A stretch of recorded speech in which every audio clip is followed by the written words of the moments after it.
Corona का जिस तरह मुकाबला किया है उसका दुनिया में उदाहरण के रूप में चर्चा हो रही है। लोग उसको उदाहरण के रूप में प्रस्तुत करते हैं। आज भारत में 96% से ज्यादा केसेस रिकवर हो चुके हैं। फैटेलिटी रेट में भी भारत दुनिया के उन देशों की लिस्ट में है जहां ये रेट सबसे कम है। देश और दुनिया में कोरोना की स्थिति को सामने रखते हुए जो प्रेजेंटेशन यहां दिया गया उससे भी कई अहम पहलू हमारे सामने आए हैं। दुनिया के अधिकांश कोरोना प्रभावित देश ऐसे हैं जिन्हें कोरोना की कई वेव्स का सामना करना पड़ा है। हमारे देश में भी कुछ राज्यों में केसेस कम होने के बाद अचानक से वृद्धि होने लगी है। आप सभी इन पर ध्यान दे रहे हैं, लेकिन फिर भी कुछ राज्यों का उल्लेख हुआ है, जैसे महाराष्ट्र है, पंजाब है। आप मुख्यमंत्रियों ने भी चिंता व्यक्त की है, सिर्फ मैं कह रहा हूं ऐसा नहीं है। और विशेष चिंता की आप कर भी रहे हैं और करने की जरूरत भी है। हम ये भी देख रहे हैं कि महाराष्ट्र और एमपी में टेस्ट पॉजिटिविटी रेट बहुत ज्यादा है और केसों की संख्या भी बढ़ रही है, बहुत आ रहे हैं। इस बारे में कई ऐसे इलाकों, ऐसे जिलों में भी ये वृद्धि देखने को मिल रही है जो अभी तक खुद को बचाए हुए थे, सेफ जोन थे एक प्रकार से।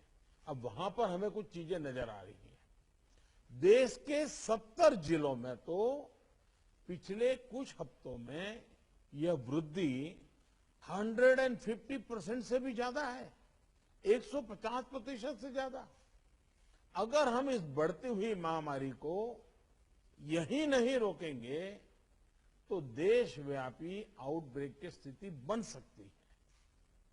हमें कोरोना की उस उभरती हुई सेकंड पीक को तुरंत रोकना ही होगा और इसके लिए हमें क्विक और डिसाइसिव कदम उठाने होंगे।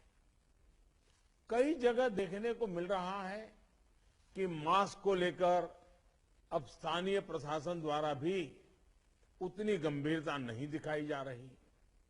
मेरा आग्रह है कि स्थानीय स्तर पर गवर्नेंस को लेकर जो भी दिक्कत है उनकी पड़ताल, उनकी समीक्षा की जानी और उन दिक्कतों को सुलझाया जाना, ये मैं समझता हूं वर्तमान में बहुत आवश्यक है। ये मंथन का विषय है कि आखिर कुछ क्षेत्रों में ही टेस्टिंग कम क्यों हो रही है, क्यों ऐसे ही क्षेत्रों में टीकाकरण भी कम हो रहा है। मैं समझता हूं कि ये गुड गवर्नेंस की परीक्षा का भी समय है। कोरोना की लड़ाई में हम आज जहां तक पहुंचे हैं उसमें और उससे जो आत्मविश्वास आया है, ये आत्मविश्वास, हमारा कॉन्फिडेंस ओवर कॉन्फिडेंस भी नहीं हो जाना चाहिए। हमारी ये सफलता लापरवाही में भी नहीं बदलनी चाहिए। हमें जनता को पैनिक मोड में भी नहीं लाना है। एक भय का साम्राज्य फैल जाए, ये भी स्थिति नहीं लानी है। और कुछ सावधानियां बरत करके, कुछ इनिशिएटिव लेकर के हमें जनता को परेशानी से मुक्ति भी दिलानी है। अपने प्रयासों में हमें अपने पुराने अनुभवों को शामिल करके रणनीति बनानी होगी। हर राज्य के अपने अपने प्रयोग हैं, अच्छे प्रयोग हैं, अच्छे इनिशिएटिव हैं। कई राज्य दूसरे राज्यों से नए नए प्रयोग सीख भी रहे हैं। लेकिन अब एक साल में हमारी गवर्नमेंट मशीनरी को नीचे तक ऐसी स्थितियों में कैसे काम करना, करीब करीब ट्रेनिंग हो चुकी है। अब हमें प्रोएक्टिव होना जरूरी है। हमें जहां जरूरी हो, और ये मैं आग्रहपूर्वक कहता हूं, माइक्रो कंटेनमेंट जोन बनाने का विकल्प भी किसी भी हालत में ढिलास नहीं लानी चाहिए। इस पर बड़े आग्रह से काम करना चाहिए। जिलों में काम कर रही पैंडेमिक जो रिस्पांस टीम्स को कंटेनमेंट और सर्वेलेंस एसओपीस इसकी रीओरिएंटेशन की आवश्यकता हो, वो भी किया जाना चाहिए। फिर से एक बार 4 घंटे 6 घंटे के लिए बैठ करके चर्चा हो, हर लेवल पे चर्चा हो, सेंसिटाइज भी करेंगे, पुरानी चीजें याद भी करा देंगे और गति भी ला सकते हैं। और इसके साथ ही टेस्ट, ट्रैक और ट्रीट, इसको लेकर भी हमें उतनी ही गंभीरता की जरूरत है जैसे कि हम पिछले 1 साल से करते आ रहे हैं। हर संक्रमित व्यक्ति के कॉन्टैक्ट को कम से कम समय में ट्रैक करना और आरटी-पीसीआर टेस्ट रेट 70% से ऊपर रखना बहुत अहम है। हम ये भी देख रहे हैं कि कई राज्यों में रैपिड एंटीजन टेस्टिंग पर ही ज्यादा बल दिया जा रहा है और उसी भरोसे गाड़ी चल रही है। जैसे केरल है, उड़ीसा है, छत्तीसगढ़ है, यूपी है। मुझे लगता है कि इसमें बहुत तेजी से बदल की जरूरत है। इन सभी राज्यों में, मैं तो चाहता हूं देश के सभी राज्यों में हमें आरटी-पीसीटी टेस्ट और बढ़ाने पर जोर देना होगा। एक बात जो बहुत ध्यान देने वाली है वो ये कि इस बार हमारे टियर 2 और टियर 3 शहर जो शुरू में प्रभावित नहीं हुए थे, उनके आसपास के क्षेत्र प्रभावित ज्यादा हो रहे हैं। देखिए, इस लड़ाई में हम सफलतापूर्वक बच पाए हैं, उसका एक कारण था कि हम गांवों को इससे मुक्त रख पाए थे। लेकिन टियर 2, टियर 3 सिटी पहुंचा तो इसको गांव में जाने से देर नहीं लगेगी और गांवों को संभालना हमारी व्यवस्थाएं बहुत कम पड़ जाएगी। और इसलिए हमें छोटे शहरों में टेस्टिंग को बढ़ाना होगा। हमें छोटे शहरों में रेफरल सिस्टम और एम्बुलेंस नेटवर्क के ऊपर विशेष ध्यान देना होगा। प्रेजेंटेशन में ये भी बात हमारे सामने रखी गई कि अभी वायरस का स्प्रेड डिस्प्रेस्ड मैनर में हो रहा है। इसकी बहुत बड़ी वजह यह भी है कि अब पूरा देश ट्रैवल के लिए खुल चुका है। विदेशों से आने वाले लोगों की संख्या भी बढ़ी है।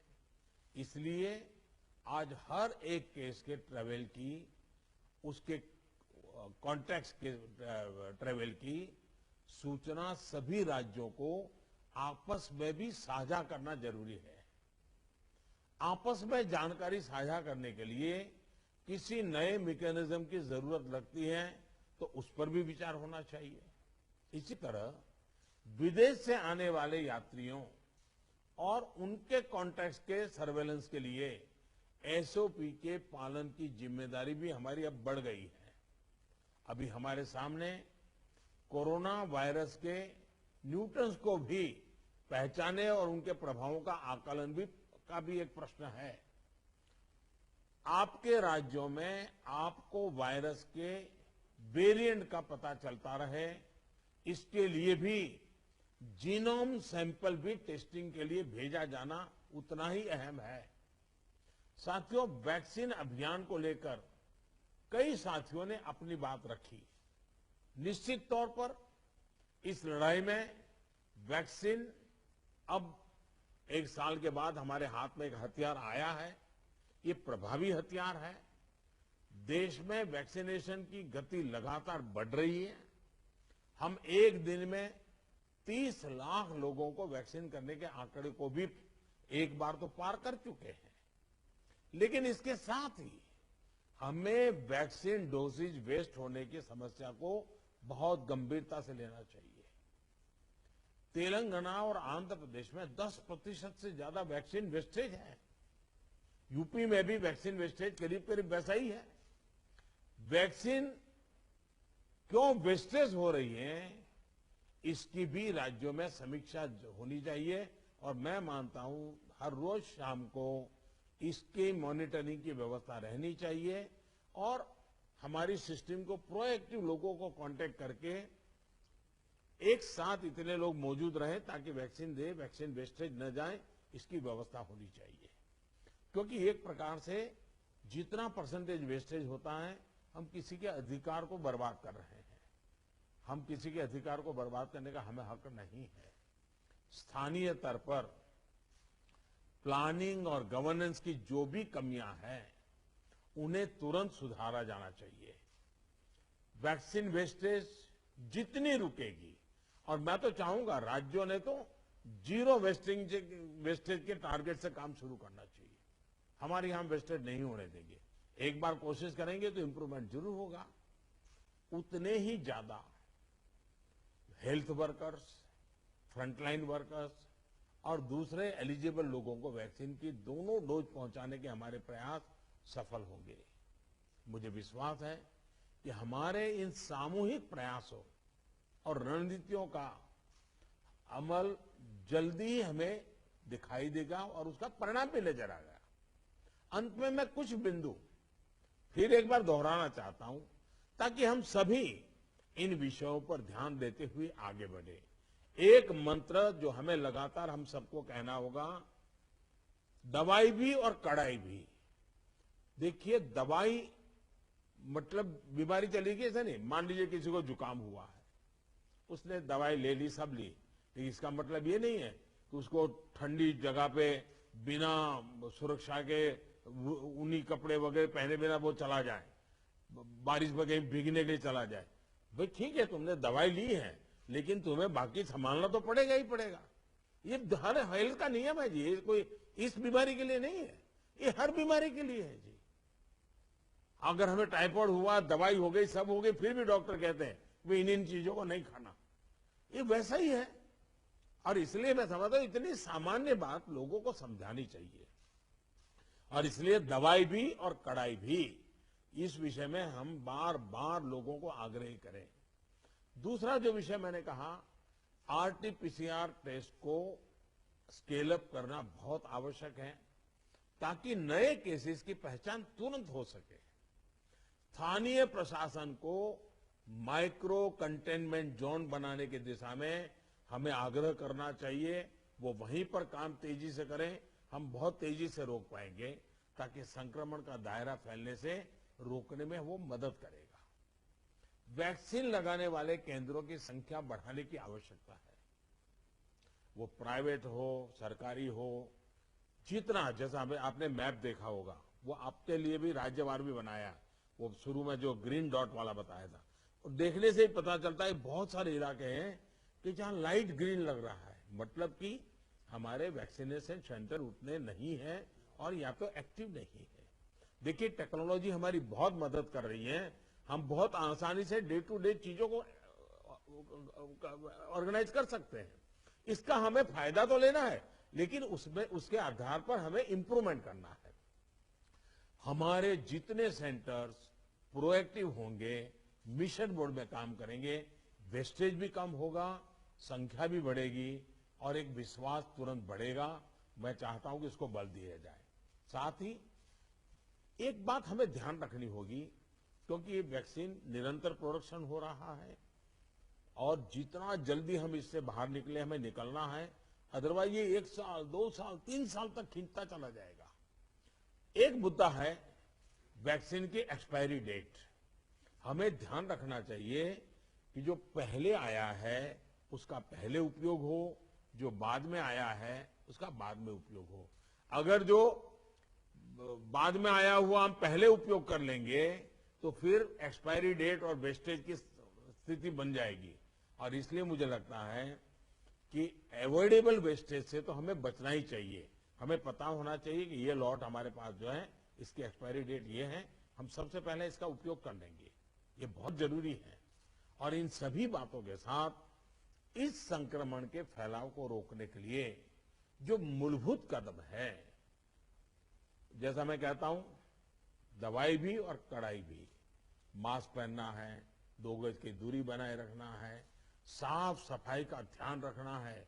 पर्सनल हाइजीन हो या सोशल हाइजीन, पूरी तरह उसको बल देना पड़ेगा। ऐसे कई कदम जो पिछले 1 साल से हम करते आए हैं, फिर से एक बार उसको बल देने की जरूरत है। फिर से इस बार आग्रह करने की जरूरत है। उसमें हमें कड़ाई करनी पड़े तो करनी चाहिए। जैसे हमारे कैप्टन साहब कह रहे थे कि हम कल से एक बड़ा कड़ाई करने का मूवमेंट चला रहे हैं, अच्छी बात है।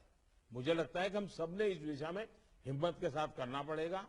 मुझे विश्वास है कि इन विषयों पर लोगों की जागरूकता बनाए रखने में हमको सफलता मिलेगी। मैं फिर एक बार आपके सुझावों का लिए धन्यवाद करता हूं। और भी जो सुझाव है आप जरूर भेजिए। जो हॉस्पिटल के विषय में जो आज चर्चा निकली है, आप 2-4 घंटे में ही सारी जानकारी दे दीजिए, ताकि मैं शाम को 7-8 बजे के आसपास मेरे डिपार्टमेंट के लोगों के साथ रिव्यू करके इसमें से अगर कोई बॉटल नेक है तो उसको दूर करने के लिए कोई आवश्यक निर्णय करने होंगे तो हेल्थ मिनिस्ट्री तुरंत कर लेगी और मैं भी उस पर ध्यान दूंगा। लेकिन मैं कहता हूं कि हम अब तक जो लड़ाई जीतते आए हैं, हम सबका सहयोग है। एक एक हमारा कोरोना वॉरियर का सहयोग है, उसके कारण हुआ है। जनता जनार्दन ने भी बहुत कोऑपरेट किया है जी। हमें जनता से जूझना नहीं पड़ा है। हम जो भी बात लेते गए, जनता ने विश्वास किया है, जनता ने साथ दिया है और भारत विजयी हो रहा है 130 करोड़ देशवासियों की एक जागरूकता के कारण, 130 करोड़ देशवासियों के सहयोग के कारण, 130 करोड़ देशवासियों के कोऑपरेशन के कारण। हमें जितना जनता जनार्दन को इस विषय पर फिर से जोड़ पाए, फिर से विषय को बताएंगे, मुझे पक्का विश्वास है कि जो अभी बदलाव नजर आ रहा है, हम उस बदलाव को फिर से एक बार रोक पाएंगे, फिर से हम नीचे की तरफ ले जाएंगे, ऐसा मेरा पक्का विश्वास है। आप सबने बहुत मेहनत की है, आपके पास इसकी एक एक्सपर्टाइज टीम बन चुकी है। थोड़ा आप डेली 1 बार 2 बार पूछना शुरू कर दीजिए, सप्ताह में 1-2 बार मीटिंग लेना शुरू कर दीजिए, चीजें अपने आप गति पकड़ जाएगी। मैं फिर एक बार बहुत शॉर्ट नोटिस में आप सबको आज की मीटिंग मैंने ऑर्गेनाइज की, लेकिन फिर भी आपने समय निकाला और बहुत विस्तार से अपनी सारी जानकारियां दी। मैं आपका बहुत बहुत आभार व्यक्त करता हूं। धन्यवाद जी।